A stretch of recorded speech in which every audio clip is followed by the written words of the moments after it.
here with Guillaume Decugis. He is the founder of Scoop.it, and thank you so much. We just had a lovely lunch here in sunny San Francisco. So, Guillaume, thank you for sitting here with us and talking to us about your business, but we need to share it. So let's talk about Scoop.it, and what is Scoop.it? Let's just give a general summary.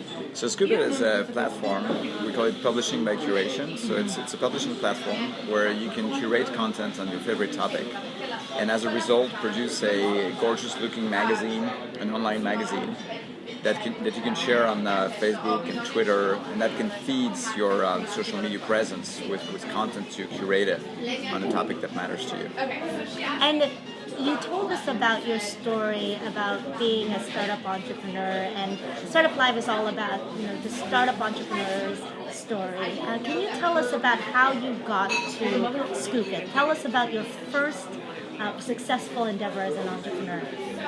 So it started 10 years ago. We did MusiWave, which was a digital music platform for mobile operators. We came close to bankruptcy, ended up being a terrific success. It's now part of Microsoft. Then did a second startup, much more challenging, probably failed without realizing it quickly enough. Decided to pivot to Scoop.it about a year and a half ago. When we did the second project, it's actually the same company, same investors, same team, and everything we failed and struggled with helped us create the vision for Scoop.it. So it's actually been an interesting story. Our starting point was, working with social and content to enable new forms of discovery and publishing. And historically we were mobile, and we realized that this was a bigger problem than mobile, and ended up realizing we needed to change everything we were doing. And we started from fresh back at the end of 2010. So how were you able to basically almost go into the bankruptcy and yet say, okay, we're just going to give it one more shot? What was your motivations? What were you thinking during the first time around when you first, experienced it? So the first time it was really, we felt we had a good proposition. What got us almost bankrupted was like 9/11 and the bust of the internet bubble, which it was in Europe, and it got all of the early stage VCs to back out of VC deals. So it wasn't intrinsically that our business was not good. It was more like the economical context was different. More recently, what we felt is, even though our first project was doing so, we felt we had to do something different, and we thought about, we're starting all over again, but we have a great team. And I think, one of the hardest thing, and I tell that to, all of the would-be entrepreneurs that ask me for advice, is it's not about the product or the idea, it's about building the team. So we knew we had a product that was average, and we needed to do something about the product, but we knew we had a great team. And I have a great co-founder, but I have a great engineering team as well. And so we knew we could build something else. And so we felt, okay, the good way of doing things is not to, we had some cash, so we could have gotten back the cash to our investors and say we call it quit. But we felt because we have the team, and we could go and look for other products, and that's what happened. And I'm glad we did it, because Scoop.it get traction now. And you decided to move from where you started in Europe to here in San Francisco, Silicon Valley. And why was it integral for you to make that decision? So historically I've been in mobile, and mobile was very much a European story. I actually did grad school at Stanford back 15 years ago, which kind of dates me. And mobile wasn't even existing here, and so I've been lucky enough to be part of the wave of European entrepreneurs who made that mobile data story work. And when we started 4 years ago, it was still with the idea that Europe was going to be mobile, but when we pivoted to Scoop.it, it was a social media web story, and this doesn't happen in Europe, or with a few exceptions, and so we felt we need to be here. That's where we got the ideas and understood what frustrations were social media really were, and so I started coming here a year and a half ago, and that's been essential.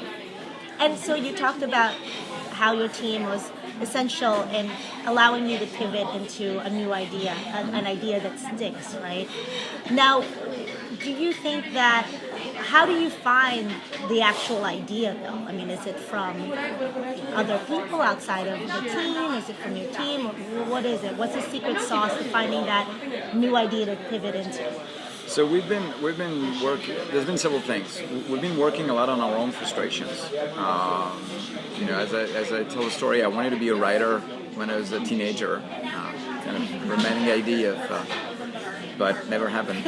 And when blogs came, I felt this was my chance, and actually it wasn't, because it's too much work. And so that was one frustration.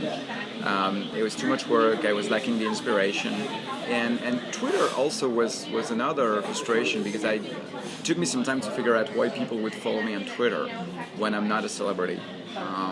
And so that's, and my co-founder had the same questions. He sold his business, which was in technology, to IBM. So we're technology guys coming from different perspectives. We loved social media, but we weren't like part of the bloggers that made social media happen in the early 2000s. We were busy doing our other businesses, so we didn't have like 100,000 followers on Twitter, and so I think that helped us identify the frustrations we had, and we also validated that those frustrations were not just ours, but some frustrations other people had. We discussed that, about Twitter being great, but not totally fulfilling in terms of you don't have the ability to create something meaningful like a magazine, like a media. And so that's how we come out to Scoop.it.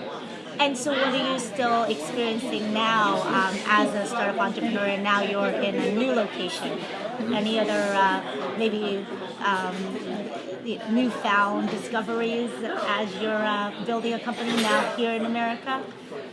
Well, what got me into being an entrepreneur was the idea of doing something totally different, a bit crazy, a bit risky, and of course now I've made. You said writing is harder than being an entrepreneur, though. Yeah, it is. So funny. Being a good writer. Yes. Being a good writer. And so it was the whole idea of doing new things that weren't certain, that were risky and a bit crazy. And it's great. I don't like being doing the same things twice, and that's what I'm bored when I do that. So the fact it's this startup is very different from the previous one, and the location is also different. But the whole project is a lot different. When 10 years ago, a lot of startups, including UziWave, which my previous startup, was around building the enablers, so the building blocks. In that case of mobile mobile entertainment on the internet, mobile music. And so we were building the building blocks. Now it's much more about the user experience and the way you package this proposition in a way which is super simple, so that everyone can become a publisher. So it's, I love it, the fact that it's a totally new network to build, new people to meet, new ideas to challenge. I love it. What is it like in France and in Europe building a startup?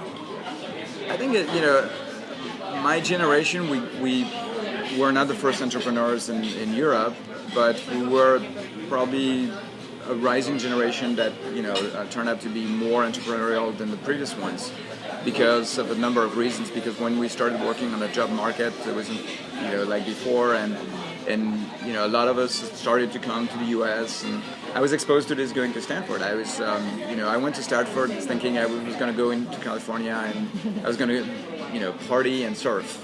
And I did some surfing, did some partying, but I was struck by the fact that everyone wanted to create their own business.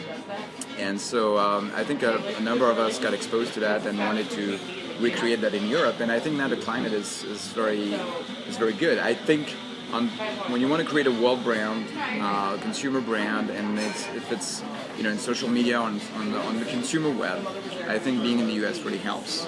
But there's been some great businesses built out of Europe, like Spotify, SoundCloud, Vente Privé. That's a long list now. It is a really long list. Do you think there's going to be more and more? Yeah, and I think it's a trend that's not changing. I think there's going to be some challenges in the I think the VCs in Europe are like fewer, and their future is not secured for all of them, and there's always going to be those questions. But I think people want to start companies now in Europe. It totally changed. I have interns. I had interns in France. They're 23, and the only thing they think of is starting a company. And when I was 23, I wanted to party and surf. I wasn't in that mood, so it totally changed. And when actually I tell them my stories, I was in Silicon Valley in 94, 95, and went back to France to work in mobile. I was like, you totally missed it. You should have gone to Google or Yahoo. But, okay, well. Or you could have invented the Google. Yeah, well, probably not. Well, you were inventing some things, earlier in our conversation during lunch, you were saying some things about iPhone discoveries too, or your prototype that kind of looked like the iPhone well, two years later.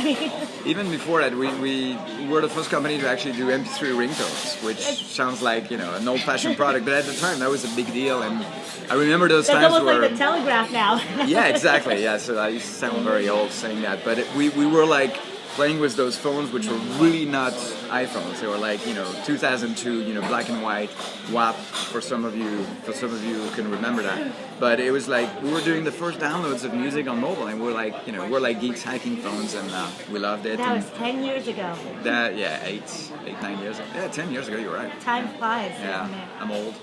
No.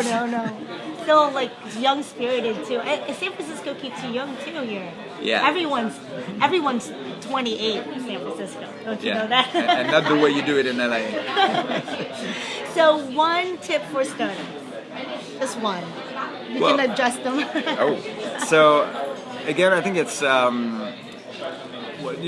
I think it's all about the team. I often get people who say, I have this great idea, I want to start a company, I need a CTO.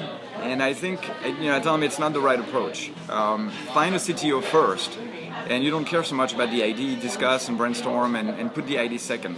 Put the team first. That would be like the thing I have to repeat more than the rest.